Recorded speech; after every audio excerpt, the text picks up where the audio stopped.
नमस्कार, आप देख रहे हैं अमरउजाला.com और मैं हूं आपके साथ डिंपल सरोही। अदालत के फैसलों की सीरीज में आपका स्वागत करते हैं और आज मेरठ में हुए एक हत्याकांड के बारे में बात करेंगे जो मेरठ के गंगानगर में हुआ था। 5.25 साल पहले मेरठ के गंगानगर में एक छात्रा की जो LLM की छात्रा थी, उसकी गोली मारकर दिन दहाड़े घर में घुसकर हत्या कर दी गई थी। वजह थी एक तरफा इश्क। इस मामले को लेकर 5 साल तक मुकदमा चला। सोमवार को अदालत ने इसमें फैसला सुनाया है और पुलिसकर्मी के बेटे को उम्रकैद की सजा सुनाई है और 1,10,000 रुपए का आर्थिक दंड भी लगाया है। ये पूरी घटना क्या थी, चलिए आपको बताते हैं। गंगानगर के C ब्लॉक में अधिवक्ता मनोज शर्मा अपने परिवार के साथ रहते हैं। उन्हीं के पड़ोस में सिपाही राजेश सिंह गुर्जर अपनी पत्नी और बेटे दीपक के साथ रहते हैं। दीपक अधिवक्ता की बेटी दर्शिता से एक तरफा मोहब्बत करने लगा था। इसकी जानकारी परिजनों को भी थी। दर्शिता के परिवार ने दीपक को कई बार मना भी किया था, लेकिन वो नहीं मान रहा था। दर्शिता भी दीपक को बिल्कुल नहीं चाहती थी। वो एक पड़ोसी होने के नाते सामान्य तौर पर उसके साथ व्यवहार रखती थी। दोनों घरों में एक दूसरे का आना जाना भी था। दीपक को अचानक से पता चलता है कि दर्शिता की शादी तय कर दी गई है। इसी से नाराज होकर दीपक ने इस हत्याकांड को अंजाम दिया। मार्च का अंतिम सप्ताह चल रहा था। दीपक सुबह के 10 बजे एक हाथ में पिस्टल लेता है और एक हाथ में खुकरी लेता है और दर्शिता के घर पहुंचता है। दर्शिता इस वक्त अपनी मां, छोटी बहन और पड़ोस के एक छोटे बच्चे के साथ आंगन में बैठी हुई थी। जैसे ही वो दीपक को देखती है, हड़बड़ा जाती है। दीपक ने आओ देखा न ताओ देखा और दर्शिता के पास पहुंचकर उसके सिर से सटाकर उसे गोली मार दी। गोली लगते ही दर्शिता फर्श पर गिर गई और लहूलुहान हो गई। छोटी बहन ने यह वारदात देखी तो उसने साहस दिखाया और दीपक से भिड़ गई। इसके बाद दीपक ने छोटी बहन गुणिता को भी गोली मार दी। दोनों जो बच्चियां थी, दोनों लड़कियां फर्श पर लहूलुहान होकर गिर पड़ी। इसी देखकर जो पास में बैठी मां थी दोनों बच्चियों की, वो बेहोश होकर जमीन पर गिर गई। और ये सारा मंजर के बाद आरोपी दीपक छत से होता हुआ अपने घर में जा कूदा। जो इस मौका वारदात पर मौजूद था बच्चा, वो बाहर की तरफ निकला और उसने शोर मचाया और आसपास के लोगों को इकट्ठा कर लिया। आसपास के लोग मौके पर पहुंचे तो दोनों बच्चियों को और मां को बेहोश देखा। पूरा जो फर्श था वो लहूलुहान हो चुका था। दोनों बच्चियों के सिर से खून बह रहा था। दोनों बच्चियों को अस्पताल पहुंचाया गया, जहां दर्शिता को मृत घोषित कर दिया गया। मां का भी उपचार कराया गया।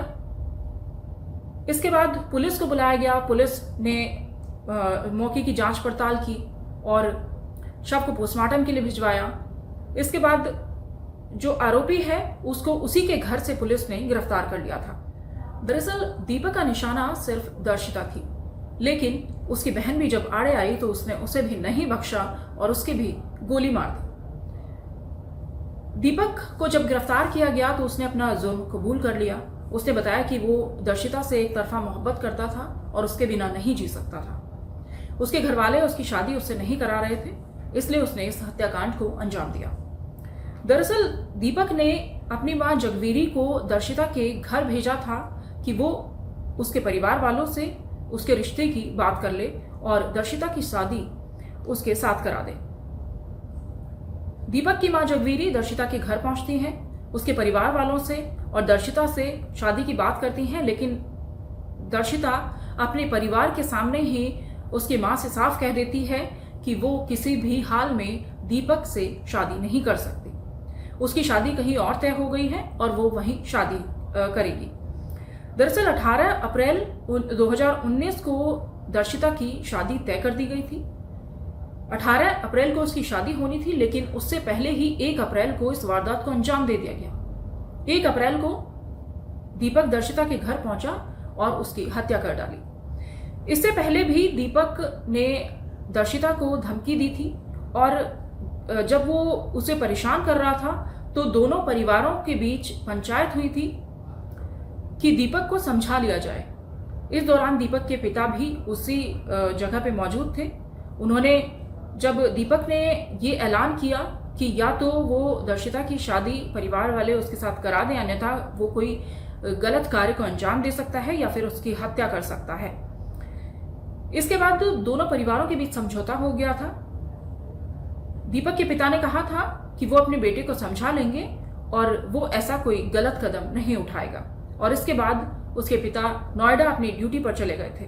लेकिन उसके अगले ही दिन 1 अप्रैल को दीपक ने इस हत्याकांड को अंजाम दे दिया। दीपक की मां जगवीरी जब वापस अपने घर पहुंचती हैं, उसके रिश्ते की बात करके, जो दर्शिता ने उनको बताया कि वो दीपक से शादी नहीं कर सकती, उसकी शादी कहीं और तय हो गई है। जगवीरी ने जैसे ही अपने बेटे को ये सारी बातें बताई तो वो आग बबूला हो गया। इसके बाद वो इस योजना में लग गया कि वो कैसे दर्शिता को ही खत्म कर दे।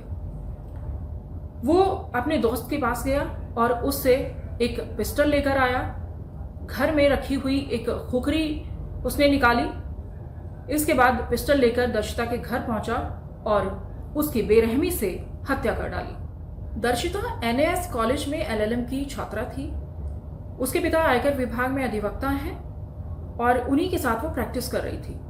लेकिन उसे शायद ही इस बात का अंदाजा था कि एक तरफा इश्क में उसका ही पड़ोसी दीपक उसकी इस कदर जान ले लेगा। दीपक ने एक हंसते खेलते परिवार को बर्बाद कर दिया। जिस घर में शादी की तैयारियां चल रही थी, उस घर में मातम पसर गया। दूसरा ये भी है कि इस मामले में दर्शिता और उसके परिवार ने पुलिस में भी शिकायत कई बार दर्ज कराई कि जो उनका पड़ोसी है दीपक, वो उनकी बेटी को लगातार परेशान कर रहा है और बेवजह शादी का दबाव बना रहा है। लेकिन ये जो दीपक है, इसके पिता खुद पुलिस में है और इसकी बहन भी पुलिस में थी, तो शायद इसे लेकर पुलिस ने भी इस पर बहुत गंभीरता से कोई कार्रवाई नहीं की। हत्या से पहले कई बार जब दीपक ने दर्शिता को परेशान किया तो वो उससे गुहार लगाती रही कि वो बेवजह उसकी जिंदगी खराब न करे, वो बेवजह उसे परेशान न करे। लेकिन दीपक के सर पर इश्क सवार था। एक तरफा इश्क में न सिर्फ उसने दर्शिता की जान ले ली, बल्कि एक हंसते खेलते परिवार को भी बर्बाद कर दिया। जिस घर में शादी की तैयारियां चल रही थी, उस घर में खुशियां मातम में बदल गई। फिर हाजिर होंगे किसी नई स्टोरी के साथ। तब तक देखते रहिए amarujala.com। अगर आप ये वीडियो YouTube पर देख रहे हैं तो हमारे चैनल को सब्सक्राइब करें और बेल आइकन को दबाना ना भूलें। अगर आप Facebook पर ये वीडियो देख रहे हैं तो हमारे पेज को लाइक करें।